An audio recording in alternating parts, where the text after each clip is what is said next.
Hey guys, it's Quinn, and the latest installment of our reviews of the James Bond series. We're going to be taking a look at one of my favorite Bond films as a child, The Man with the Golden Gun. So after what many consider one of Roger Moore's best Bond films in Live and Let Die, it appeared that the series had their leading man. So what was the follow-up to Live and Let Die going to be? Would it be campy, very serious, or just a bizarre and uncomfortable mix of both? Well, let's find out the ninth official James Bond adventure, The Man with the Golden Gun.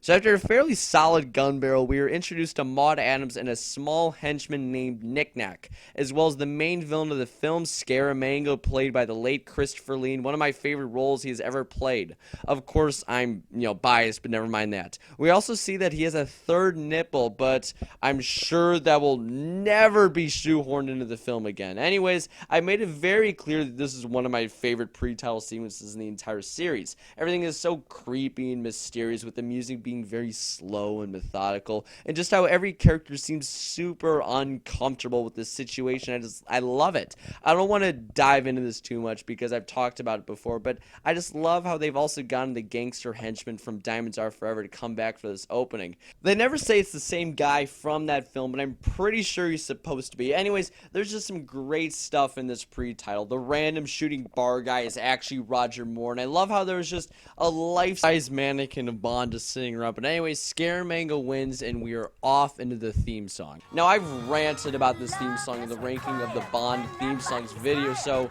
let's just skip it. But after the theme song, it is found out just how wooden Roger Moore is at acting. What do you know about a man called Scaramanga, 007?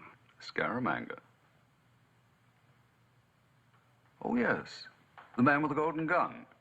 And that Scaramanga wants to fight Bond. And after Bond shoves in a PSA about how we need to stop the energy crisis, which we know by now he has definitely failed, Bond is off to hunt down Scaramanga. We then get one of the most dragged down, frankly pointless scenes in the series. In the ultimate ex machina that the series has to offer, Bond goes to Beirut because 002 is believed to have been murdered there by Scaramanga for, no apparent reason. But of course, a belly dancer kept the bullets so Bond could seduce her, gets into a fight.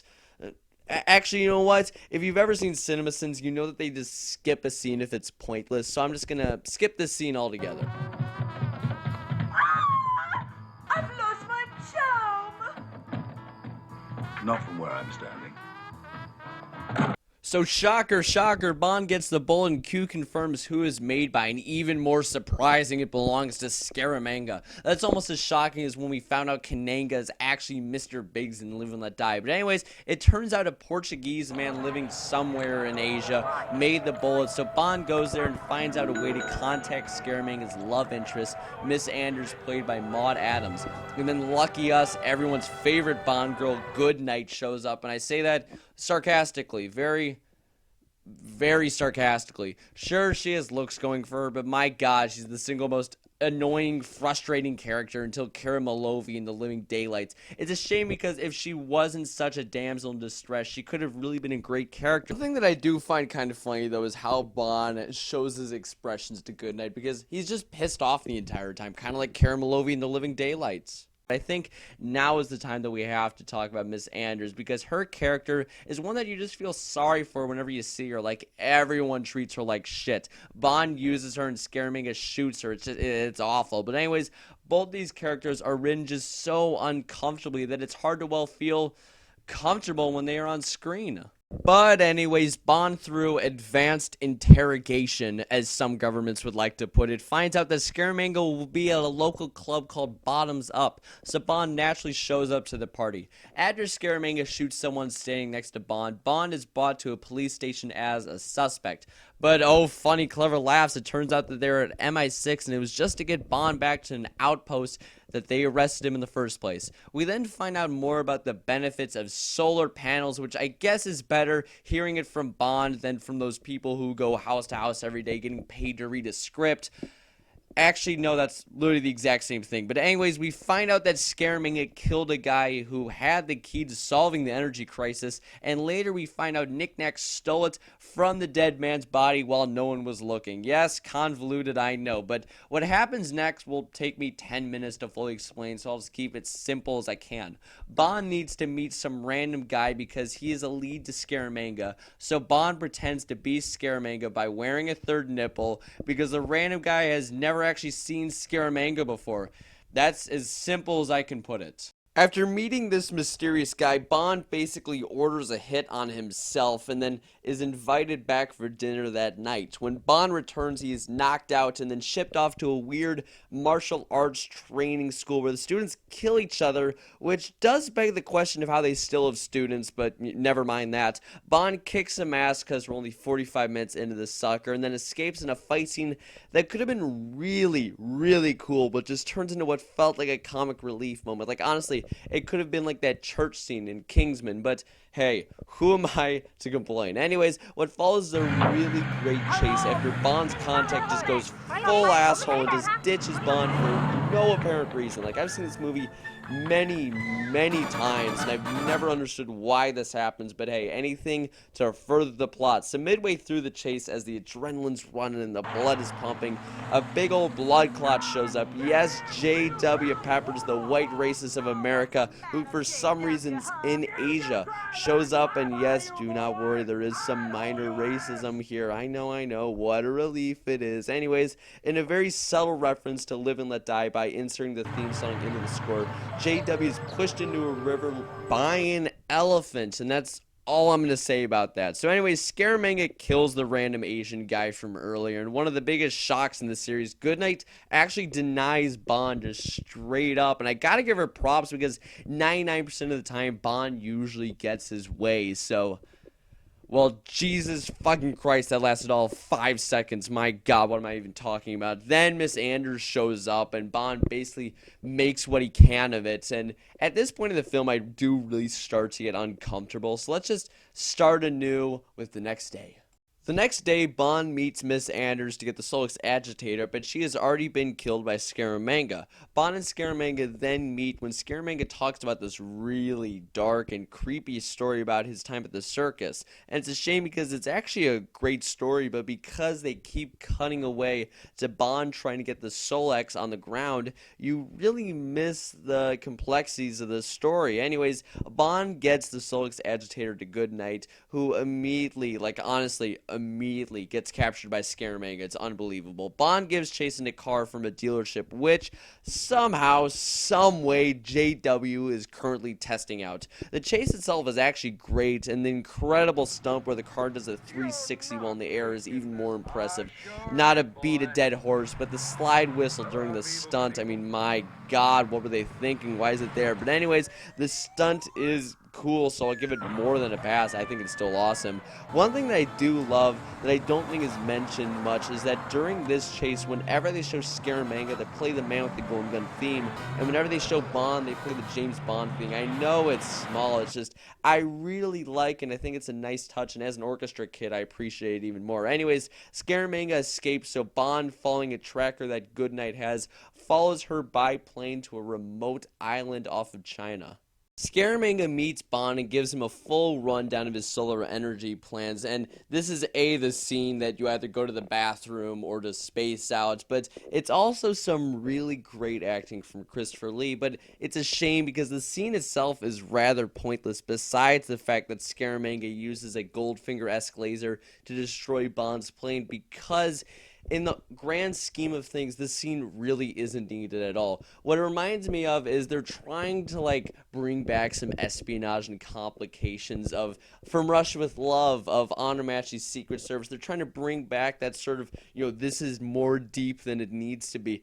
But the problem is, in this film, it's a straight up, Bond versus Scaramanga. That's all it is. No one came to see the solar energy plans. And all we really get is, okay, now we know Bond knows a lot about solar energy and Christopher Lee has no idea what the hell he's talking about. That's all we get from this scene. And if you came to see that, then why did you watch the movie? If you really came to see this movie. You came to see the duel. You didn't come to see this entire scene that really just feels like fluff to beef up the time of this film. Sure, there's a slight payoff in destroying Bond's plane, but besides that, the scene is just pointless and really is sort of detracting from the minor fun that was building up at this point in the film. Anyways, rant aside, during lunch, Scaramanga challenges Bond to a duel, and for the sake of humanity and my attention span, Bond says yes. And I'm sure I've gushed about this before, and this review is getting rather long, so I'll keep this as short as possible, but I just adore the cat and mouse game that Bond and Scaramanga play. It's very smart how it all goes down, with Bond going beneath the arena and how he impersonates his own mannequin from the beginning of the film. In this entire movie, the scene for me is just, it's its saving grace. Anyways, Bond kills Scaramanga, but when I reach this time in the film, I find some of the subtle inconsistencies kind of weird, like the fact that Bond is wearing a different suit from lunchtime, and I've always believed that Bond switches out the mannequin for himself because that's obviously what happens, but where did he find the time to switch his clothes, move the mannequin, get in his position, and then bend his fingers to look like the mannequin? I know I'm being a reviewing snob right here, but just for the hell of it, I tried bending my fingers like that, and it's impossible. From the shot of Scaramanga looking over to the mannequin from the time Bond's in position is like a 2-second change. So how the hell did he find the time without getting noticed? And how did Scaramanga not hear him this entire time when he's doing all this shit? But anyways, Bond wins, and that's all that matters, right, people? So the island blows up because Goodnight knocks some guy into liquid helium. See, guys, there's the payoff from earlier. With Scaramanga dead and the Solix recovered in one of the most cringeworthy scenes ever. Like, honestly, there's a big red button and a lever, and she decides to hit every button except for those. Bond and Goodnight end up alone, and all is good.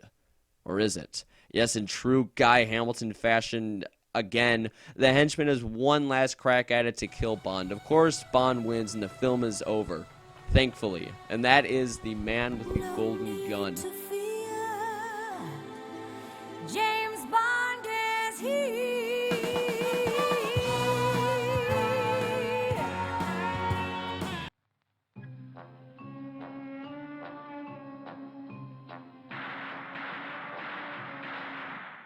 The Man with the Golden Gun is the second film starring Roger Moore, and as I talked about previously in my Live and Let Die review, this is exactly the opposite of how this film should have been acted by Moore. In Live and Let Die, Moore is goofy and fun, whereas in this film, he's kind of a dick the entire time. Like, when Sean Connery acted like this, he was, fun and charming, whereas Roger Moore just acts hard and sort of morbid. What I'm trying to say is that this film tries to recapture the magic of prior Bond films, but it all sort of falls flat. Although Live and Let Die is definitely a Roger Moore film, The Man with the Golden Gun feels like it was a Sean Connery film that they unexpectedly dropped on Moore. But all that aside, the main problem with this film is the plot. When watching this film, I never realized just how overcomplicated this film is. Like, on paper, it's literally Bond versus Christopher Lee, yet the end product is as if they mushed from Rush with Love and The Living Daylights into one mass supercuts. And those films are great because their complexities keep you thinking, whereas Golden Gun leaves you just more confused. Like, in the time since I've watched the film, which has maybe been 5 minutes, I can't remember fully why Bond meets up with that Asian solar guy. Sure, it's to pretend to be Scaramanga, but what would have been accomplished if Bond hadn't been caught? It feels like everything that happens in this film is for the sole purpose to make the next scene actually possible. Like, if Goodnight wasn't captured, there would have been no reason for Bond to duel Scaramanga. How the hell does everyone know Scaramanga has 3 nipples if no one's ever seen him? And for God's sakes, why is JW in Asia if he's a borderline white supremacist? This film just feels like it would have been an awesome season finale to a TV show. Maybe even an hour-long special for that show. But as a 2-hour film, it just drags on so hard. Like, honestly, watching 2001: A Space Odyssey, I maybe looked at the time once or twice, and this film I looked at it maybe 10, 20 times, which is a shame because this film really has a lot going for it. Christopher Lee is one of the top 3 actors to ever play anyone in the series. The beginning and end duels are amazing, even though I nitpicked the last one, I still love it, and Goodnight at least has looks going for her completely. You have Maud Adams, who is more than proving her worth in Octopussy a few films later, and the theme song could have been great, which is again something I discussed in the ranking of the Bond theme songs if you want to check out why I think it could have been really good. But anyways, overall there are a lot of moments that are great, but for every greatness there's something that drags it down. With the car stunt, that damn slide whistle, the boat chase, the fact that his friend ditches him for literally no reason at all, the theme song that crashes and burns as soon as lyrics are introduced, and I can just go on, but again, there are parts that are great. The car stunt, the boat chase, how the theme song turns into a great score, and Christopher Lee just being awesome as always. The duels, I can just keep going on, and even though I would argue that this is the weakest Bond film up to this point, if you watch this film with a remote in hand to skip the over-the-top plot segments, you will find some enjoyment in this film. Unlike Diamonds, that was just way over the top, this film tried to be too simplistic, but with complicated sort of subplots that overshadow everything else. I love every Bond film, but this one, not so much. If you wanted Sean Connery in this film, just watch The Hunt for Red October. It's a better film, and Connery does technically get into a cat and mouse gun battle, so see, you have that going for you. So what do you guys think of The Man with the Golden Gun? Was I being a little too harsh on one of my favorite Bond films as a child? Whatever it may be, leave in the comment section below and tell me why I am right or wrong. I will be heading back to school soon, so videos will be a little less constant, but I will still be making them, so don't worry. Anyways, like, share, comment, and subscribe if you like this video and want more James Bond content. Remember, like, share, comment, and especially subscribe for more James Bond movie content. See you guys next time. Ciao.